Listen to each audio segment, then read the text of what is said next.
I was just 24 years old when I married George. We met at a church social in 1975, when I was still figuring out who I wanted to be. He was charming, with a crooked smile and a way of making everyone feel special. I was working as a teacher then, saving up for my own apartment. George worked at a local mechanic shop and had dreams of opening his own garage one day. Within a year, we were married. It was a simple wedding, white dress, small chapel, a cake that my sister baked. We couldn't afford much, but we were in love. Or at least I thought we were. We moved into a tiny house on the east side of town. It had one bedroom, a creaky porch, and a garden out back that I tended with joy. Over the years, we had 3 children, Emma, Joseph, and Claire. I gave up my job to raise them while George worked long hours. I didn't mind. I believed in our family. I believed in him. We built a life of routines. Sunday morning church, Friday night family dinners, birthdays filled with laughter and homemade decorations.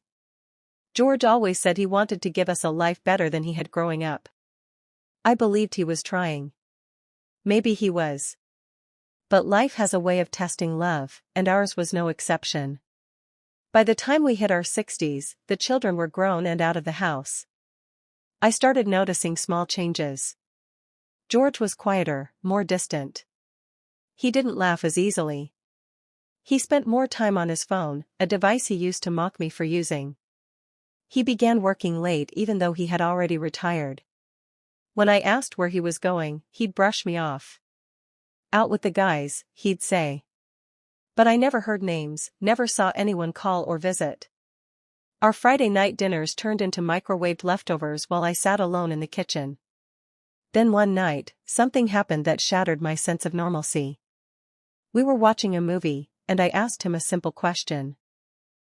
He turned and said, "Diane, can you get me a drink? My name is Margaret." That name haunted me for weeks. At first, I tried to convince myself it was a slip of the tongue. Maybe he was tired. But deep down, I knew.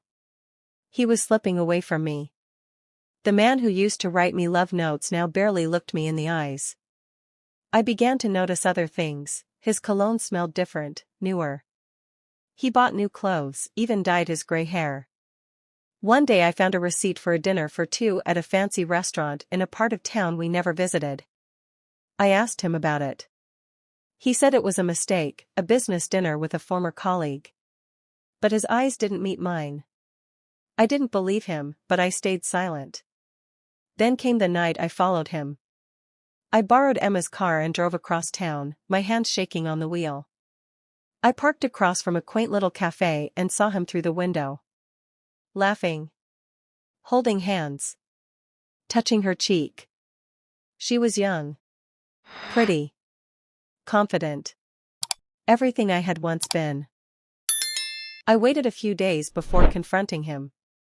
I needed strength. I needed clarity. One morning, while he was in the shower, I looked through his phone. The messages were there. Dozens of them. I miss you already. Last night was amazing. When can I see you again, Diane?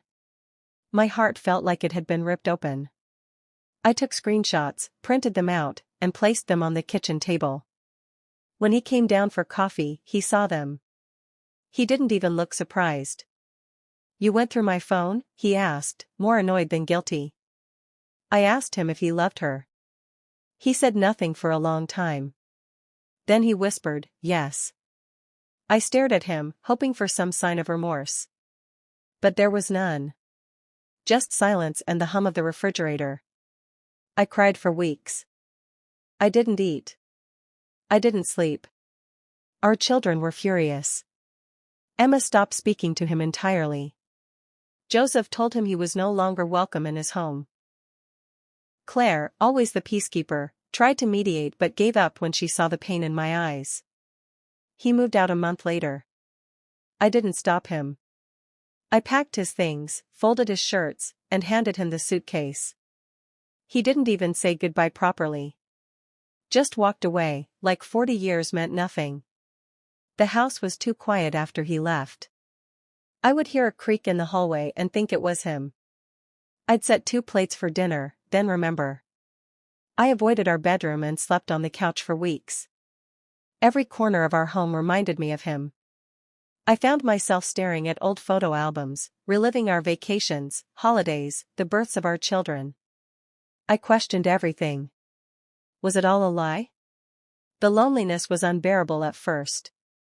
But slowly, I began to reclaim myself. I joined a walking group at the community center. I started painting again, something I hadn't done since college. I painted sunsets, flowers, even portraits of my grandchildren. My granddaughter Lily moved in with me while she attended nursing school. Her laughter filled the house. She helped me set up a social media account.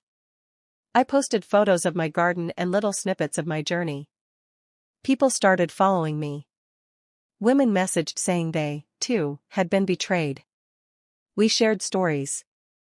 We cried together. I took a class at the community college, creative writing for seniors. I wrote about my pain, my hope, my healing. My instructor encouraged me to publish my work. I began writing a memoir. 1 year later, I stood in front of a group of women at a support circle, telling my story. I looked around and saw faces full of empathy, pain, and courage. I wasn't alone. I started volunteering at a women's shelter, helping others navigate heartbreak and betrayal. Every time I listened, I healed a little more. Every time I shared, I took back a piece of myself. George tried to reach out. He sent a letter. It said he had made a mistake. That Diane had left him. That he was alone. I didn't reply. Some doors are meant to stay closed. I began traveling, exploring places I had only dreamed of. I danced at my grandson's wedding, hiked trails in the Rockies, even went skydiving for my 70th birthday. Life was no longer something I endured. It was something I embraced. 2 years after the divorce, I finally forgave him. Not for his sake, but for mine. Forgiveness is not about letting someone back into your life. It's about freeing yourself from their grip. I forgave him so I could fully live again.